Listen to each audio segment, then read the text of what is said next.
Pemirsa channel Misteri Alam, jumpa lagi dengan saya Kang Raga. Pada kesempatan kali ini saya sedang berada di suatu tempat yang sangat sejuk, bahkan sangat dingin ya. Tempatnya sangat indah, sangat nyaman, sangat damai, jauh dari hiruk pikuknya kehidupan, jauh dari keramaian kota, jauh dari polusi ya. Betul-betul tempat yang sangat indah, sangat nyaman ya. Yaitu tepatnya di kaki Gunung Salak, dekat Curug Nangka ataupun Curug Daun. Pada kesempatan yang sehat dan berbahagia ini, saya ingin membahas tentang realita kehidupan surga, realita kehidupan surga yang selama ini tidak disadari oleh hampir seluruh manusia di kehidupan bumi alam ini, di kehidupan permukaan bumi alam ini khususnya ini. Realita kehidupan surga. Kenapa saya sebut sebagai suatu realita kehidupan surga ya? Karena memang realitanya segalanya ada di kehidupan bumi ini. Segalanya ada. Apa yang menjadi keinginan, apa yang menjadi cita-cita, apa yang menjadi harapan, apa yang menjadi visi misi, apa yang menjadi impian, apa yang menjadi doa oleh setiap manusia ya. Semuanya ada di kehidupan bumi alam ini.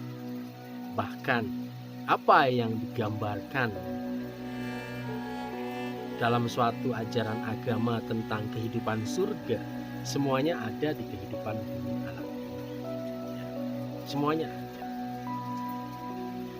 Realitanya semuanya ada di kehidupan bumi alam ini, dan semuanya sebetulnya disediakan oleh sang pemilik kehidupan, sang pencipta kehidupan bumi alam ini, disediakan secara gratis, disediakan, disajikan ya, di kehidupan bumi ini secara gratis, sekali lagi secara gratis ya.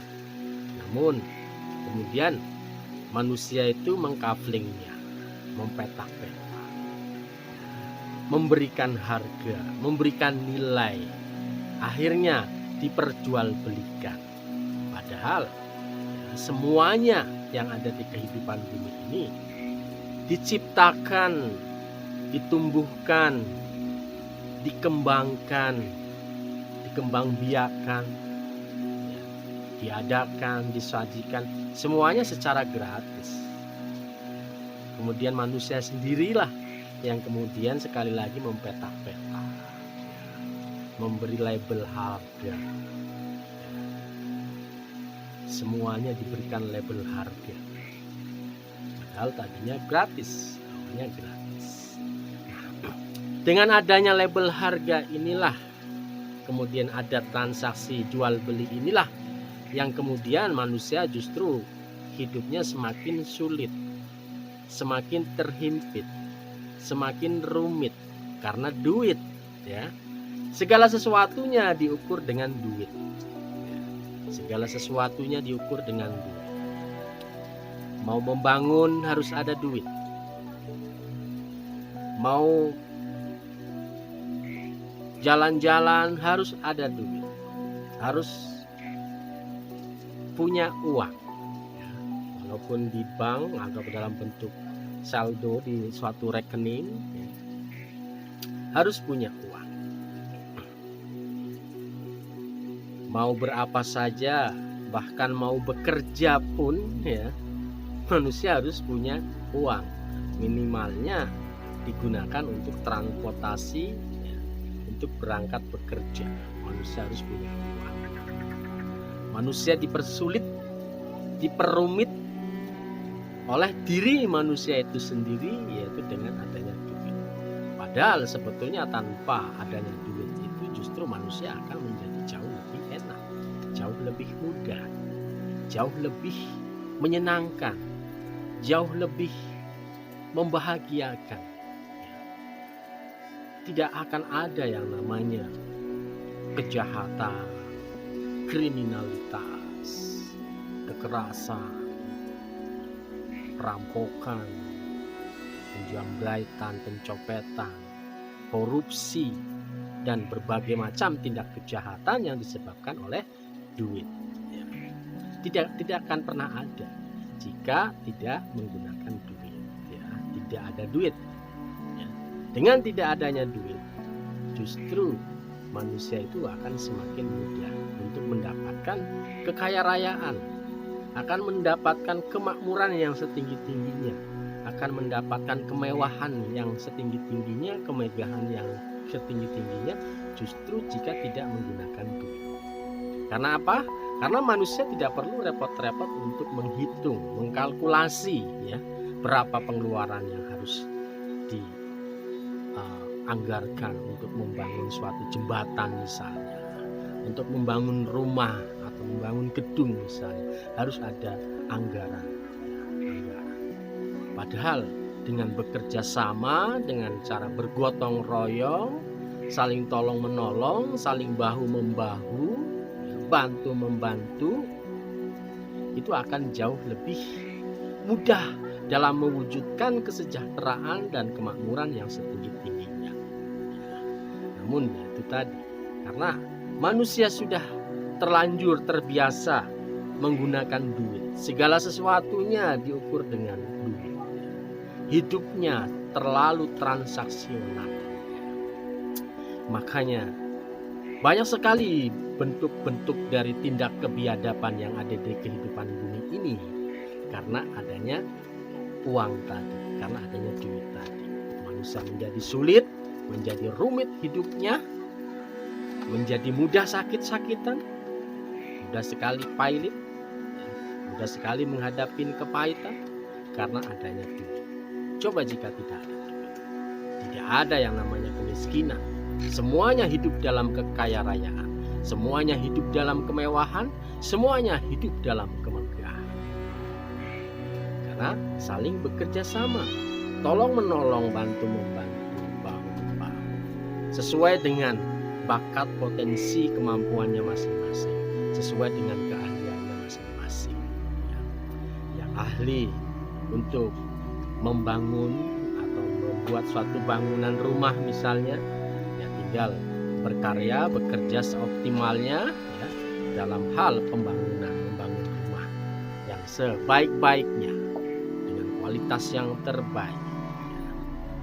Bahan bakunya tinggal ambil di bumi alam ini.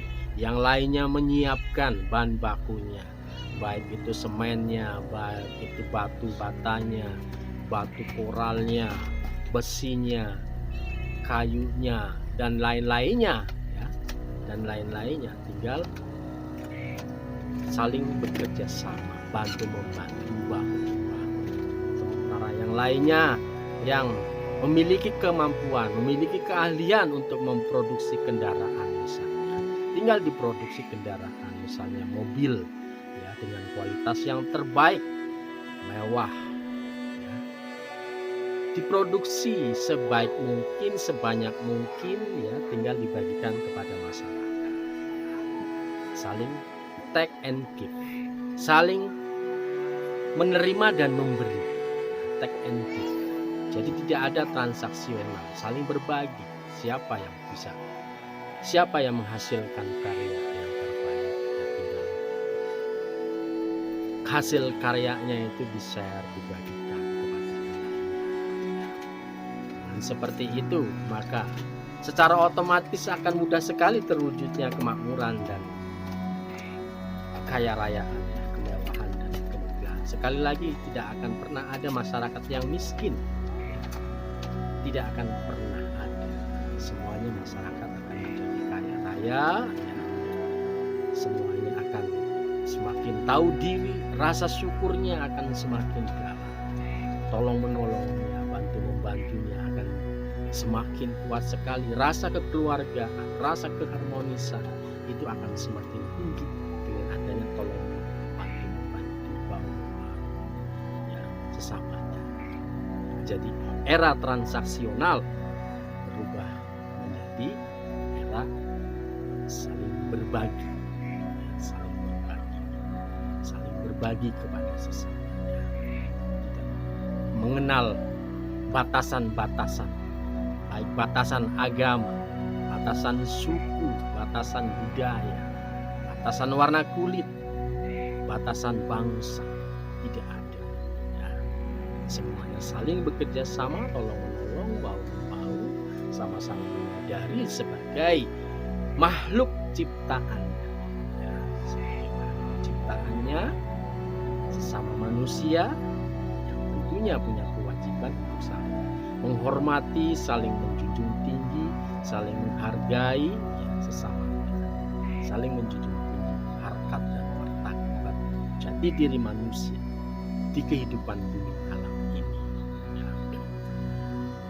Jadi sekali lagi bahwa kehidupan di bumi ini sesungguhnya adalah kehidupan yang surgawi ya, kehidupan yang surgawi, kehidupan yang dipenuhi dengan berkah kenikmatan, berkah kekayaan dan kemewahan tanpa batas, yang kemudian dibatasi oleh manusia, dibatasi dengan sistem yang transaksional, sistem jual beli. Ini yang membatasi manusia. Manusia sekali lagi mempersulit,